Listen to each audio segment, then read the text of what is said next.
Hey, welcome to chapter 2, looking at Matt and Nick Jackson's Young Bucks killing the business from backyards to the big leagues. So this is where we officially get into the backyard portion of the story. A couple quick words before I get into the chapter 2.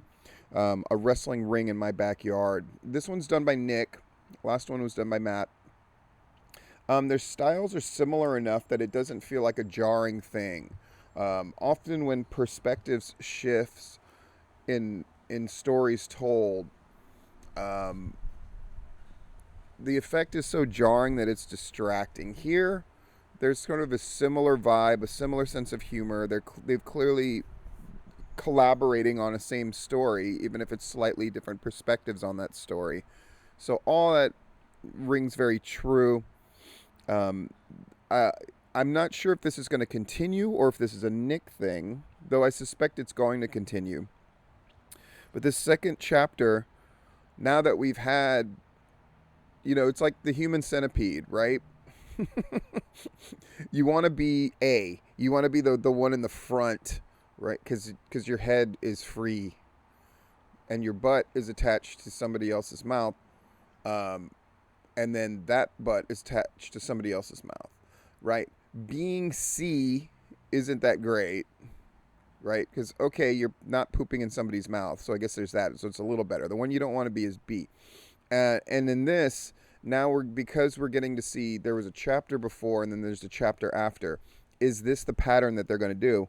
What they do is they bookend. So they bookend with sort of a shocking, salacious, interesting detail that you then have to see how it plays out. And then they ended this chapter and they ended the last chapter with sort of a cliffhanger, something sort of shocking, something that makes you want to continue to press on with the book. This is a very tried and true literary device, and it's a classic one. And it's one that a lot of biographies and autobiographies, particularly wrestling ones I've noticed, tend to avoid or they save for big moments. And in this one, I think it's kind of cool if they do it in each chapter. One, because this is a book that's really, you could tell if they had a list of priorities, one of their top priorities was for the book to be very readable and and to just flow. And an easy way to do that is to constantly go like, oh, God, I want to see what happens in the next one. And if you think about it in terms of like episodic television, especially in the binge watching era, it's why something like Cobra Kai does so well. They always end with something that makes you really want to watch the next episode. And because, it started off as a YouTube thing and now it's a Netflix thing, it's easy to just click or just let it run and then you just go into the next one. And before you know it, you're 4 or 5 episodes deep. And then you just justify it and just go like, well, it's about the length of a movie, blah, blah, blah. In this case, in a literary tradition in America, you would have to go back to something like, if you wanted to trace the origins, if not the actual origin of the device of having a cliffhanger at the end or sort of hook and drag and then something in the beginning that makes you want to read on and get the details of the thing that you just were told, and then you want to hear the details of it, you would have to go back to something like Uncle Tom's Cabin. And I realized by just saying the words Uncle Tom's, people are going to be all feel a little frosty about it. But don't. It's just in terms of the literary device. You have to realize that Uncle Tom's Cabin, books were very expensive and much rarer back then. Yeah? And Uncle Tom's Cabin started as something used to sell like a newspaper. So you would have an episode of Uncle Tom's Cabin every so often. And eventually they compiled these episodes and put them into a book form. And Uncle Tom's Cabin was incredibly popular.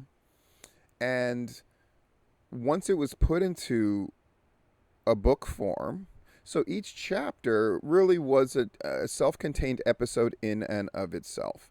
Most novels,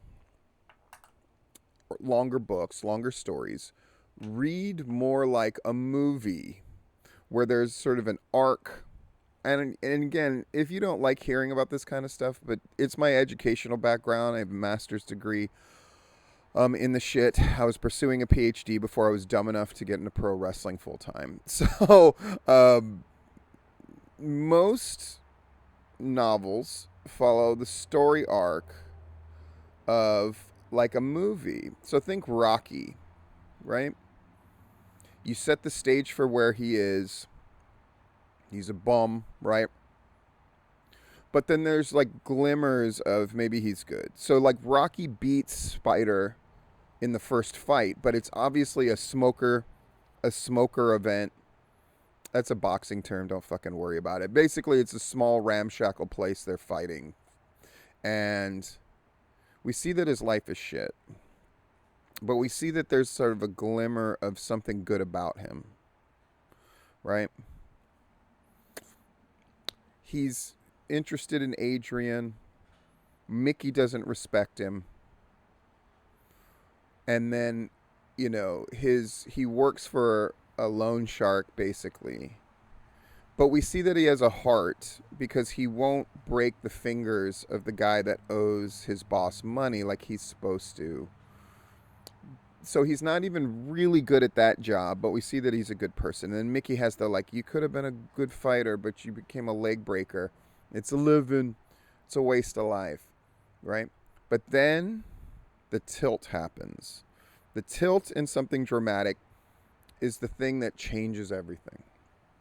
And that tilt is, Rocky, we're going to give you a title shot out of nowhere that you clearly don't deserve. And so he takes the fight. At first, he doesn't want to, right? He's like, no, you know, I thought I was going to be a sparring partner. There'd be better people for this. But he takes it. And it also coincides with his relationship with Adrian improving. They see that they're kindred souls. They're both these incredibly empty people who need one another. And their passion is very real. And it's very sad. The scene where they get together is equal parts sad and wonderful. Like, is this their like little island in a sea of shit, you know? Or is it going to be something more? Mickey sees this opportunity to try to mend fences with Rocky, but it's really just because he wants to be around a title match before he dies. And Rocky, they really get to, Rocky gets to give it right back to him, right? Nobody had, where's my prime and all that shit. And Mickey leaves dejected, thinking this thing is ruined. And then they have this great wordless scene where Rocky goes out and gets him and they talk and they shake hands. So it's these three tragic figures, but maybe like Cheerios in a bowl of milk, if they stick together, they can be something greater than they are as individuals. Then the whole thing rises to Rocky finally accepts the training. And then right before the fight itself, which is obviously the highest point of the story, he sees that, look, they don't even have my trunk colors correct on the big banner before the fight. And the guy goes, does it really matter anyway? So stories are, they're not just rising action, even in a novel form. They're rising, dipping, but rising. But each time it rises, it goes a little higher, a little higher, a little higher. Then you have the climax. You know, what's the goal for Rocky? The goal is not to win. The goal is to survive. Nobody has ever made it through all of it.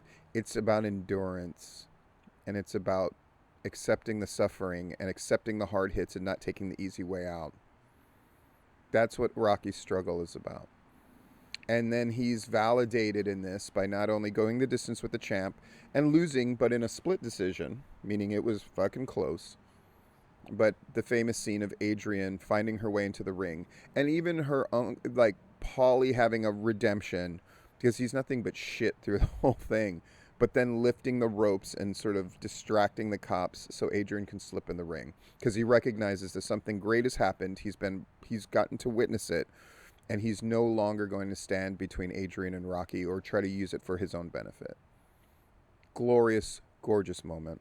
And then the Dana mom, yo, Adrian, we did it.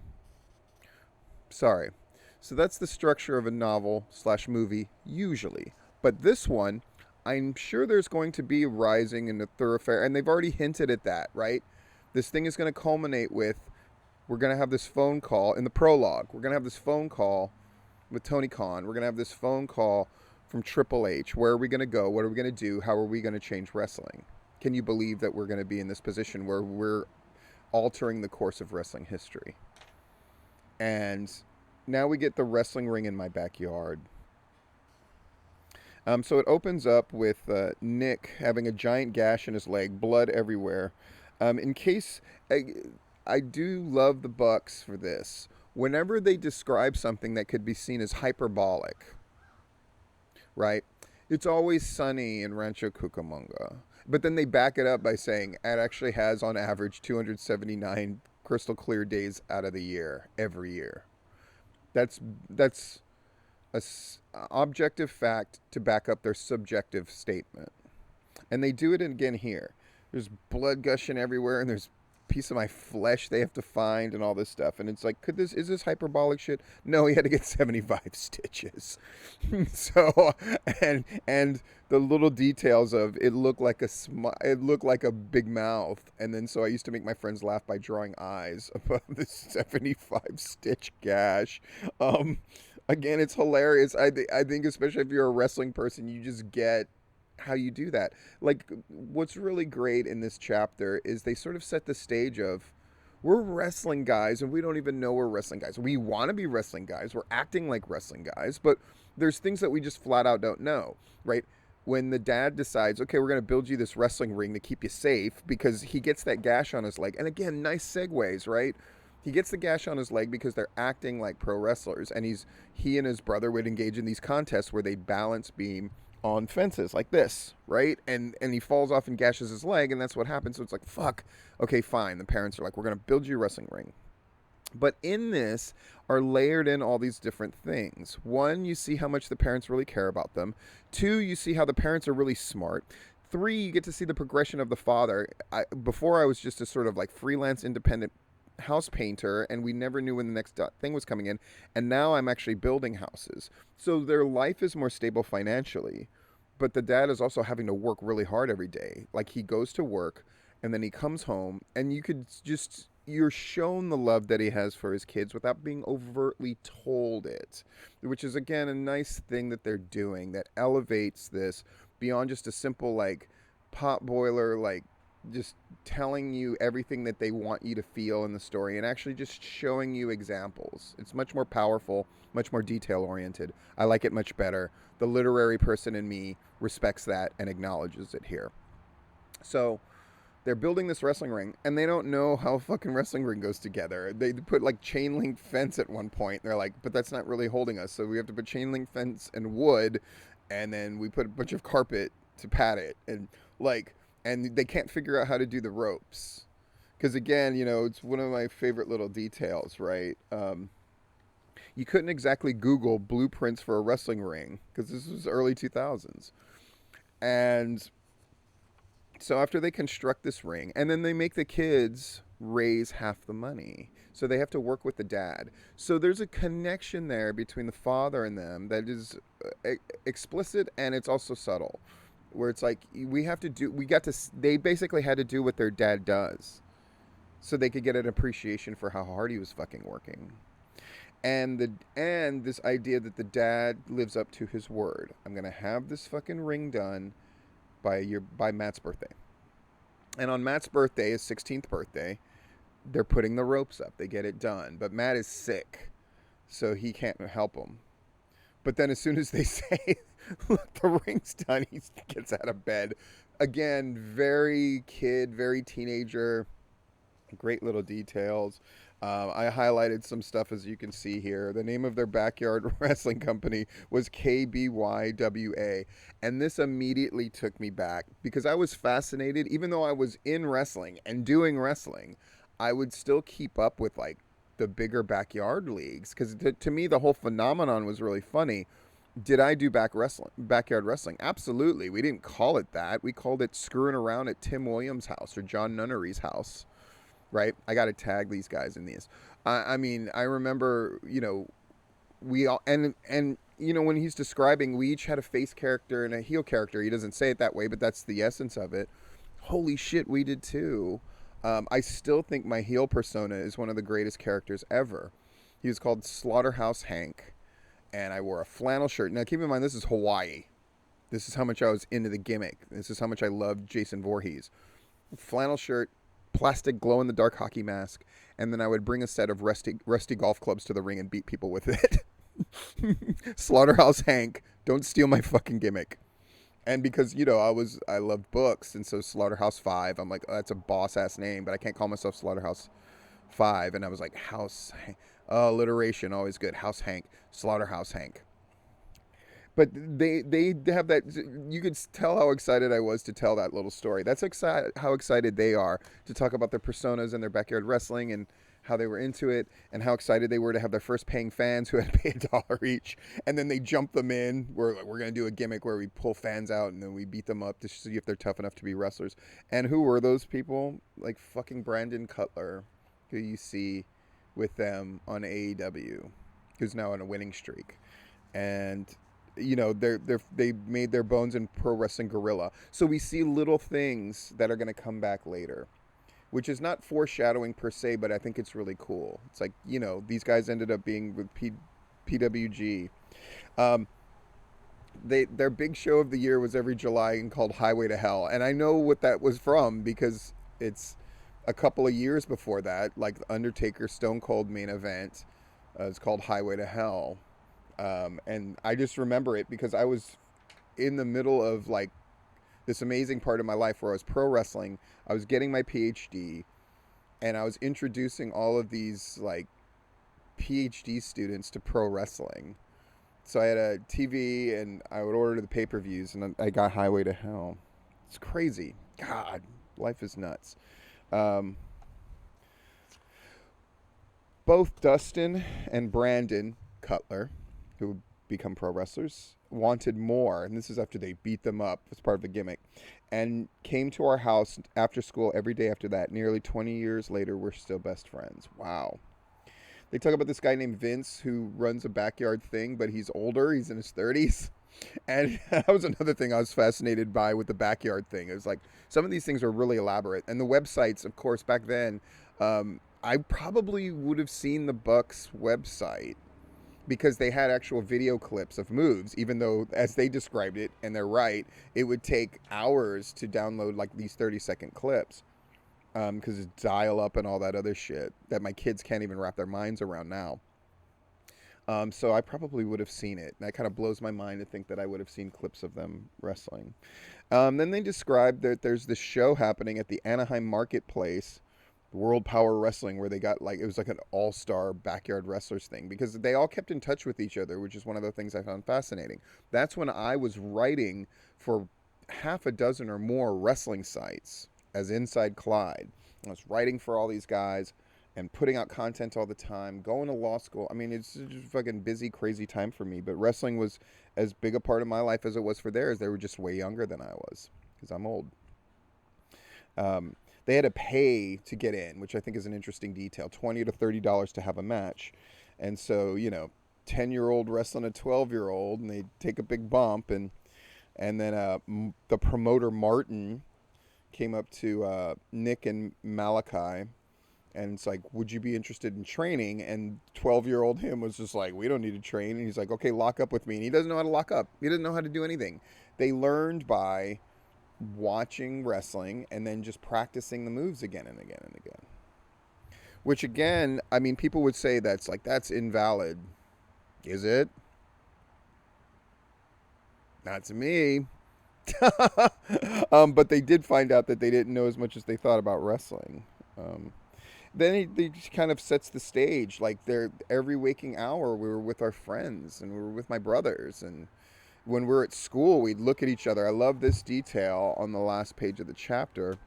When we were in school, as we pass each other in the halls, we'd give each other a knowing look, like we were saying with our eyes, "See you in the ring after the school bell." I fucking love that image. There's no I mean, as they said in Stand By Me, you never have any friends like you did when you were 12, right? It's that it's if pro wrestling is a part of your life when you're coming of age, hitting puberty, you have a group of friends. I think of like Jeff G. Bailey and how he and Sinister Minister were this age and grew up together and were into pro wrestling and clotheslining people like they were Blackjack Mulligan. I think about me and my friends Scott Tong and others, but it was really me and Scott Tong that were big time into pro wrestling, and how if you were floating in his pool, we were going to sneak out of the pool and yell, "Hey, brother," and we would look at each other and do the superfly hands and then fucking splash our friends, or we would wrestle constantly. And he was strong dude, so he would just pick dudes up and put them on his knee like Demolition, and then I would jump on whatever, a bench, and then I would come and elbow them. And I remember pile driving Chris Hamilton for the first time by pulling up on his fucking belt, Cactus Jack style, and then his belt fucking breaking me, dumping him on his head. And I remember jumping off something. It's weird to think that like my pro wrestling style, once I actually pro wrestled, was completely different. But at the time, I like jumped off of stuff because Scott was the stronger one. It's weird. Anyway, so then we reach the end. We Uncle Tom's Cabin this, and then we have the next segue into the next chapter. Little did we know our whole life would soon change. By the way, there's great little details in here. I mean, I really suggest you get this book. I'll put a link below so you can get it digitally if you want to follow along with me. A couple people have already contacted me and said, okay, I'm sold. I'm going to follow along with you. I'm going to read a chapter. And I told them I'm just going to do a chapter every day and then put up a video. I thought this video would be shorter, but as I go off, and as I know people have already done reviews of this book, but nobody's going to break it down in a literary sense and a personal sense like I am. That's just my plug for me. I see we're already going on 22 minutes. Little did we know our whole life would soon change. It was July 22nd, 2002, on a hot summer evening when an ambulance raced past our house on Arrow route. Whenever my mom heard sirens in our neighborhood, she quietly said a prayer. Great little detail about the mom, right? This time was no different. The second after she spoke her piece to God, the phone rang. My dad answered it. It was me on the other line. "Hi, Dad," I muttered. "Come to the mobile gas station as soon as you can. Mal's got into an accident. He got hit by a car." And that segues us into the next chapter. But I did want to say some of the details in this are really great, really vivid. I had a writing teacher, one of the best writing teachers I had, a guy named Ian McMillan. He said it's all about invoking senses other than sight. He's like, writers that are okay are masters at the visual. And another guy, Shepard, had a theory, a writing teacher I had, that he liked to go big and then hone in on one little detail. So he would describe a scene in general, then he would describe a particular person, and then he would hone in on a certain area of the person's body, and then he would go all the way down to, their eye was slightly askew as the other one looked forward. Like, but he's like, that's great for sight, but the more you can invoke other kind of senses, the better. And I'll just want to highlight one detail that really rang true to me. As I ran the ropes and rolled around the ring, I'll never forget the smell of the ring canvas, like the scent of a burning leather jacket, which is juxtaposed with the next line. It was the smell of innocence and boundless ambition. Fucking good. I'm sure he wrote that line and he was fucking proud of himself. And you know what? He should be. This book is fucking good, and I can't wait to see you tomorrow to talk about it some more.